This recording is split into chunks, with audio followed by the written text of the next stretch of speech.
The Yankees have the best pitcher in the Florida State League in terms of ERA right now at the single A level. At high A, their best prospect, George Lombard Jr., looks like a star in the making, and they've got tons of guys pitching like aces down there. At double A, their most MLB-ready pitching prospect just had his best performance at that level. And in triple A, they've got a catcher who's sneakily flying over the radar and might be a masher for them.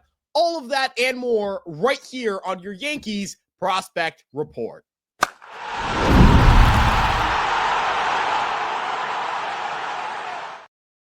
Hello, everyone. I'm Ryan from Fireside Yankees, and this is your Yankees Prospect Report. We're doing these every single Monday. If you like this content, make sure you like, comment, subscribe, and turn on the notification bell to check out Fireside Yankees on all of your favorite social media platforms. We really appreciate you guys stopping by and checking out our Prospect Report. But let's move away from all that stuff. Let's get right into what you're here to see. And let's get started talking about Griffin Herring, who has been oh my God levels of good with the Tampa Tarpons. The left-hander threw 7 innings of shutout baseball, 2 hits and 3 walks, striking out 6 as he's continued to be the best pitcher at the single A level this season. His 0.39, yes, 0.39 ERA is the lowest in all of single A among qualified pitchers. His strikeout total of 28 is the 3rd highest, and he's done it while having some really high swing and miss rates. His swinging strike rate this season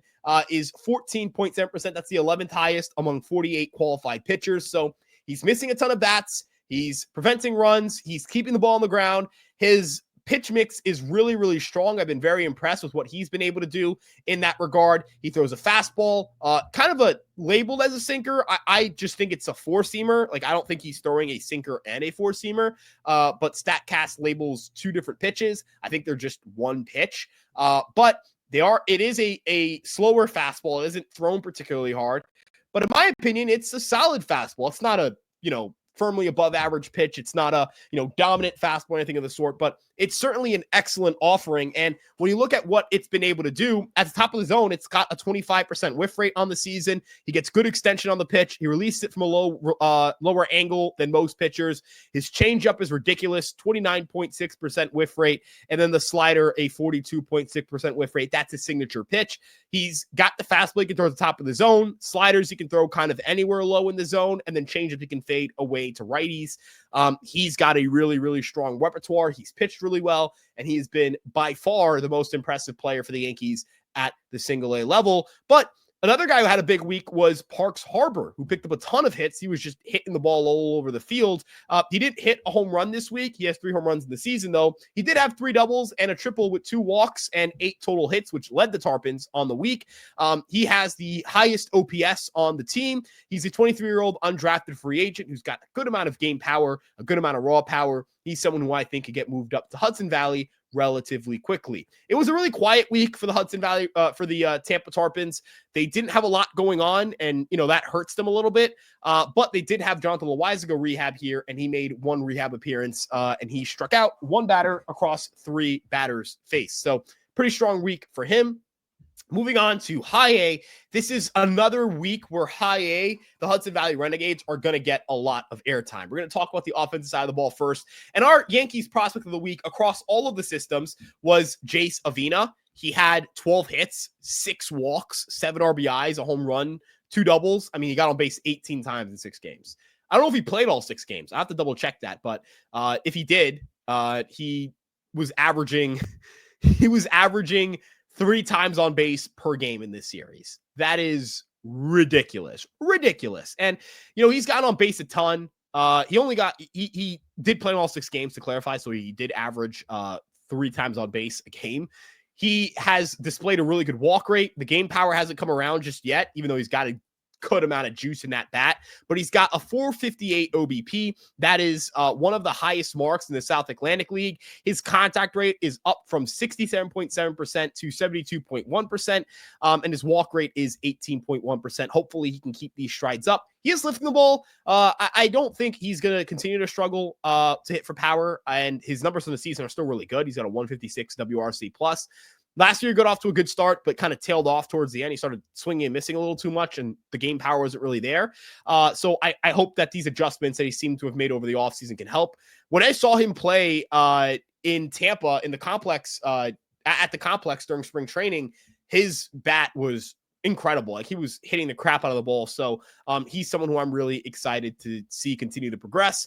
Brendan Jones, 8 hits, 3 walks. He continues to have a really strong season. He's got a 125 WRC plus, hitting for a good amount of power, really good defensive player, and a really, really good base runner as well.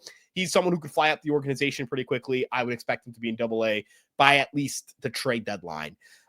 George Lombard Jr., he picked up 6 hits, 8 walks to just 5 strikeouts, on base 14 times this series.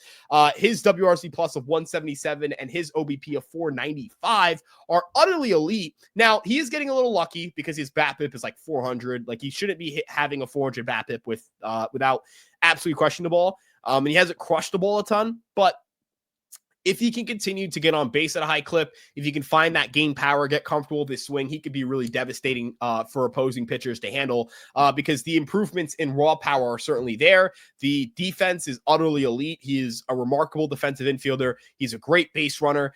He just needs to figure out the game power and translate it into games. He's pulling the ball more. He's just got to lift the ball a little bit more. This guy, I mean, when his swing is right, when he gets it going, and I think he will soon, and I say get it going, I mean get the power going. He's gotten it going. He's off to a good start, but he could be a true star caliber player. Like, this guy's got the goods. He's only 19, and he could be in Double-A before he turns 20. That's on the table because he doesn't turn 20 until June 2nd. And again, a big month of May.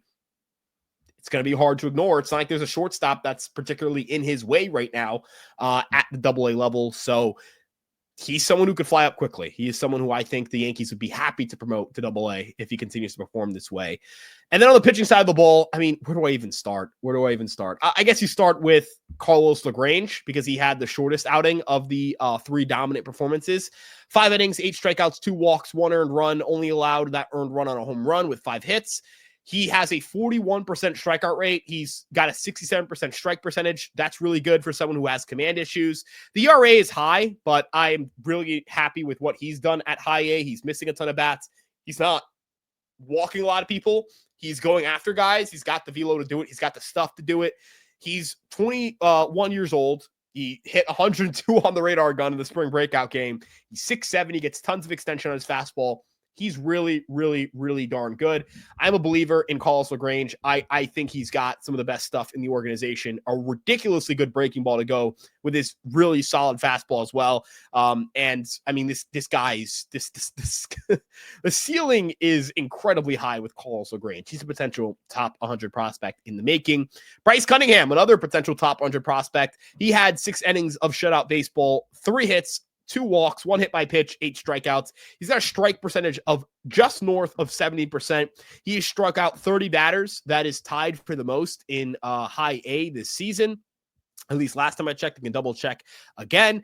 And I believe he is 100% tied for the lead in just looking at the South Atlantic League. In terms of strikeouts, he is tied with, he's in a 4-way tie. One of them is his teammate in Elmer Rodriguez Cruz, we'll talk about in a bit.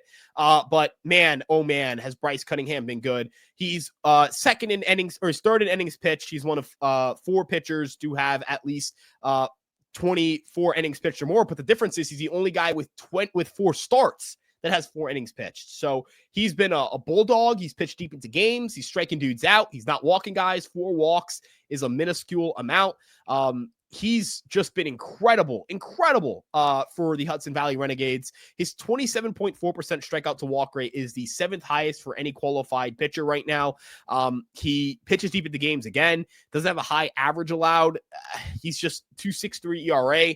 Look at the repertoire, mid-90s fastball, good extension, good vertical ride, really good changeup. It's a power changeup, tons of spin on it, and then a good slider as well.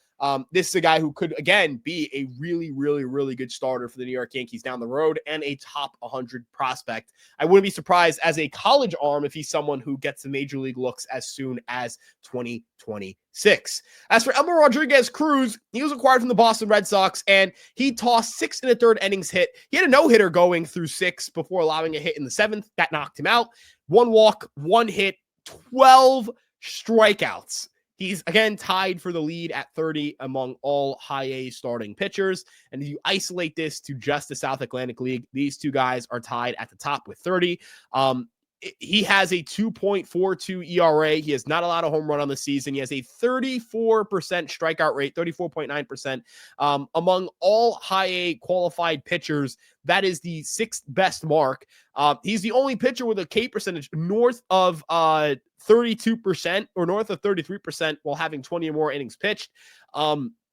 His walk rate of 8.1% isn't high. His strike percentage is higher than last year. His first pitch strike percentage is higher than last year. He doesn't give up damage contact. He keeps the ball on the ground a lot. Elmer Rodriguez Cruz has been ridiculously impressive for the New York Yankees. And considering they got him for the Red Sox for Carlos Narvaez, who was an expendable piece for the Yankees, right? Like this guy can be a guy. He tops out at 99 miles an hour. Another dude with big velo, sits at 95 miles an hour. Two different fastballs. He's got a four-seamer, a sinker. He's got a splitter, which is pretty good. Has two breaking balls, a sweeper, and a curveball. I mean, this guy's repertoire is beyond deep. He's got so many pitches. He's got so much velo, so much movement. I really like this kind of archetype. So I'm really excited to see how he continues to progress. And he's someone who, has performed pretty well at the high A level going back to last year in terms of ERA.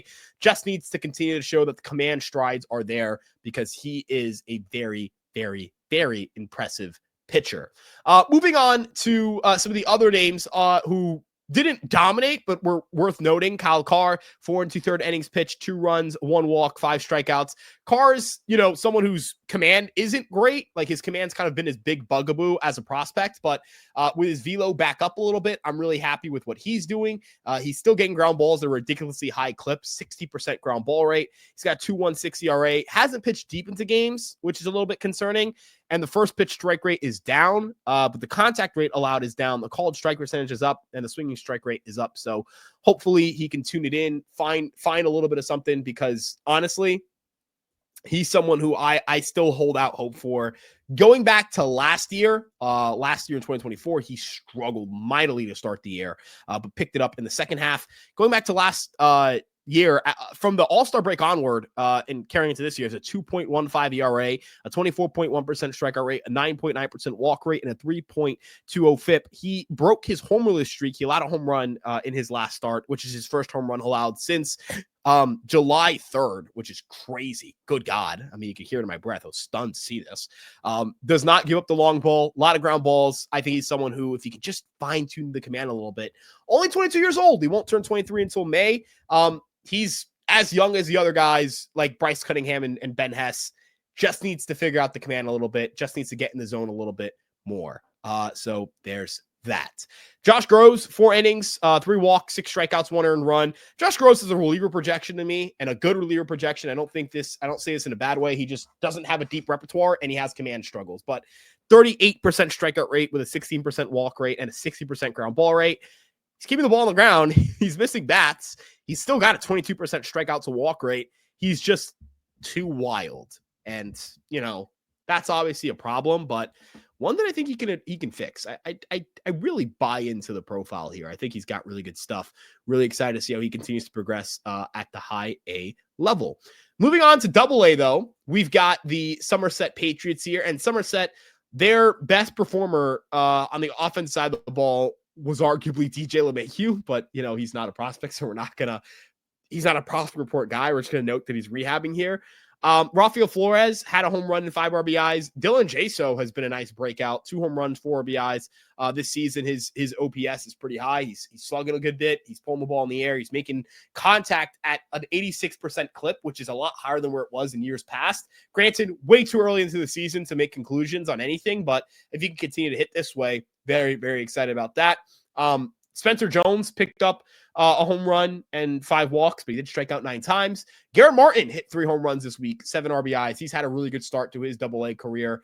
He's hitting a good bit. He was an undrafted free agent last year. But the star of the show at AA was Cam Schlittler. Oh my goodness, was Cam Schlittler good. 7 innings, 2 hits, 9 strikeouts, 1 walk. And let me just say this. I mean, look, I was there for it. I was seeing the radar gun attract every single pitch. Topped that at 98, and it was just a lot of 95s, 96s, a couple 92, a couple 93s, 94s, but sat 95. Oh my God, the fastball at the top of the zone was ferocious. The breaking balls down and away. The fastball location was really impressive. The sliders that he could throw and break off for strikeouts or swings and misses. The cutters for soft contact. I mean, this is a guy who I was watching him pitch, and I'm like, this is a complete starting pitcher. This is a complete package. This is a complete package guy. I don't think he's too dissimilar to like Clark Schmidt's repertoire. Slider, curveball, cutter, primary fastball. Primary fastball is a four-seamer. I'll take Cam Schlittler's fastball over Clark Schmidt's fastball because he throws it a little bit harder and he's got better movement on his fastball than Schmidt has on his sinker. But it's marginal. I think Cam Schlittler is very comparable to Clark Schmidt. Clark Schmidt also took a little bit to get it going, so that's why I'm comparing him to Schlittler. They also have Schmidt, Schlittler. The names are pretty similar too. That's not on purpose, I swear to God. But Schlittler keeps the ball on the ground a good bit. He has a 51% ground ball rate at the AA level this year, a sub-2 ERA this year. His ERA is ridiculously low, 1.23 among qualified AA pitchers. That's really good. 2.63 FIP, a 29.3% strikeout rate, a sub 7% walk rate, 6.1%, a 169 average allowed. Like, he's just balled out at AA this year. 51% ground ball rate. Like, he's been really, really good. He's been one of the best pitchers at the AA level. He's someone who has really pitched their tail off over the last year and a half. He's just been balling, man. He's just been as good as advertised, if not better. And he's in the spot where, dude, I don't think he's too far away from the big leagues. Matt Blake said second half is a potential target. He's getting more called strikes. He's getting more first pitch strikes. He's just getting ahead of hitters way more than he did last year at AA. He's in the zone way more than he was at AA last year. He's just a better pitcher than I think he was at AA last year. And I think that's a huge note. Like, he's just better than where he was last year, in the sense of he was so good at just keeping the ball on the ground, and he's so good at getting swings and misses right now. He just looks so good. I'm really excited about Cam Schlittler, and you should be too, because he's a top 10 prospect in this organization. Some other notable pitchers to note, though: Trent Sellers, 7 strikeouts, 2 walks, 5 2/3 innings pitched, 2 runs allowed. He started to pick it up at AA. He had a really rough first start, but since then, punching dudes out. He's been really good over the last year and a half as well. He was excellent in high A, an undrafted free agent with a funky fastball. Harrison Cohen, 3 appearances, save. He picked up his first save of the season, I believe. 2 1/3 innings pitched, 5 strikeouts, 1 walk. Harrison Cohen is someone who I don't think gets enough attention as a minor league prospect because he's a reliever. He's been really good at AA this year. And he was really good at high A last year. At high A last year, 0.93 ERA in total appearances.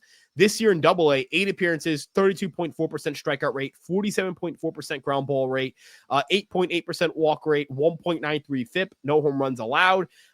His contact rates are up again. Like, he's allowing more contact than he did last year, but he's also throwing more first pitch strikes than he did last year. And I think that the swings and misses will come around. He's got a good changeup. He's got a good cutter that kind of works as a slider as well. And he's got the 4-seamer that has some good vertical ride and comes from a lower release height. So a good 3-pitch mix, which is all you kind of need to be a starting a reliever at the big league level. He's really, really impressed me thus far. Will Bryan made his AA debut. Good for him. Brendan Beck. I almost went without mentioning Brendan Beck, which would have been a crime. Brendan Beck has been arguably the best pitcher in AA. Like, you could go for that argument. 3 starts, 15 innings, no runs allowed, 5 hits, 13 strikeouts. It's a 24.5% strikeout rate, a 3.8% walk rate, a 14.4% swinging strike rate. He's someone who could get moved up to AAA very quickly too. He doesn't have great velo, but he can get it up to 93, 94 when he needs to. Good vertical ride on the pitch, good slider, good changeup, good curveball. Really excited for Beck. I think that he's someone who the Yankees should get to AAA soon, because I think he's capable of doing a good bit, because the Yankees are, they lack upper level AAA depth right now. So they're going to need him to be someone they can bring up to AAA and kind of get some decent starts out of, so that they can feel comfortable if somebody goes down that they can bring someone up. So yeah, really, really, really excited. Really, really happy with Brendan Beck, who's battled through injuries. He's been such a good minor league pitcher, but he just has never been able to stay healthy. Look, when he pitches, he's good. Like, all in his minor league career, he has 13 starts. He has a 29.1% striker rate and a 1.10 ERA. He's just shoved. Any level he's pitched at, he's just shoved. So hopefully that continues to be the case First pitch strike rate, 56.6%. 135 strikes and 195 pitches. That's an insane strike percentage of 69.2%. He is just doing a job, and I'm really excited for him. And I hope, again, he can continue to do a job and, get some more hype and some more attention as he stays healthier. So that's our AA report. We're going to go up to AAA, and we're going to talk about what was just not a really good pitching week. Like, this was not a good pitching week. They did not have a lot of standout performances here. They didn't really have a good start outside of Alan Whitten striking out 10 batters in 3 1/3 innings pitched, but he's not a prospect. Jake Woodford was decent. Like, he's not a prospect either. Not a great week for their pitching staff. Eric Reuselman, 3 innings, 1 earned run, 2 walks, 3 strikeouts. That's decent. Wilkin Rodriguez, he's not a prospect. So, but he had 8 strikeouts this week and just 1 walk in 3 1/3 innings pitched, 2 runs allowed. Wilkin Rodriguez throws ridiculously hard. He throws like 99. So if he's getting strikeouts and he's not walking too many guys, and he's keeping the ball on the ground the way he has been, he could be a name. So there's that. But the guy I want to highlight offensively, who's been doing a job, is Jesus Rodriguez. He's got a 12.1% barrel rate this year at AAA. Picked up 8 hits this week, 1 home run, 6 RBIs, 5 walks, only 5 strikeouts. He's got a 407 WOBA, a 403 xWOBA. He's been mashing, and I mean mashing, for the AAA Scranton RailRiders. Well, some of their top guys have cooled off. Like TJ Romefield had an ice cold week. Jorbit Vivas didn't play much because he got promoted during the week. So he spent 3 days with the Yankees. And Jake Gatewood had a home run. He was hitting a little bit, but didn't have a big week. Just had that 1 real home run, and also isn't really a prospect, although he's a rookie. A little bit weird to evaluate a guy who's 29. It's kind of like JC Escara. He actually came from the same semi-pro team, or not semi-pro, pro team, independent league team. But Jesus Rodriguez has hit. He has looked pretty good behind the dish. 8 stolen base attempts against him, 4 caught stealings. Framing has been decent, 0.3 framing runs on Baseball Prospectus. I've been very happy with what Jesus Rodriguez has done. He's someone who could be a big league hitter this year. He's right-handed. He's on the 40-man roster. He's hitting the ball hard. He's got a 90-mile-per-hour average exit velo. He's got a 92.2% zone contact rate.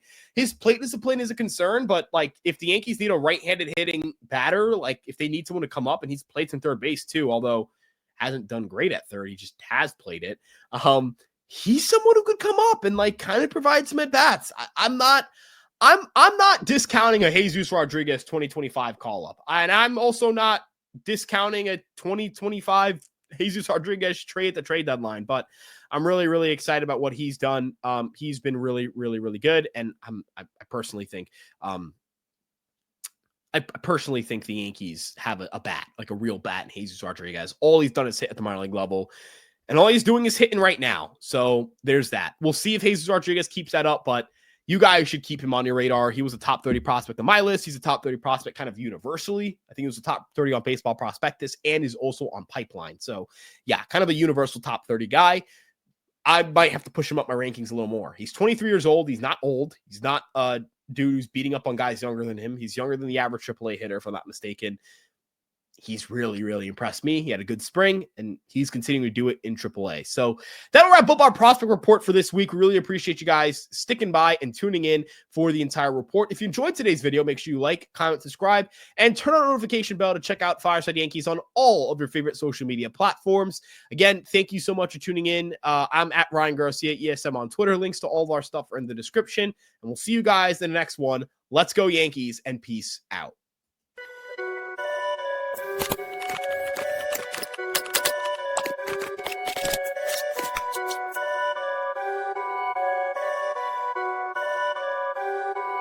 Perfect.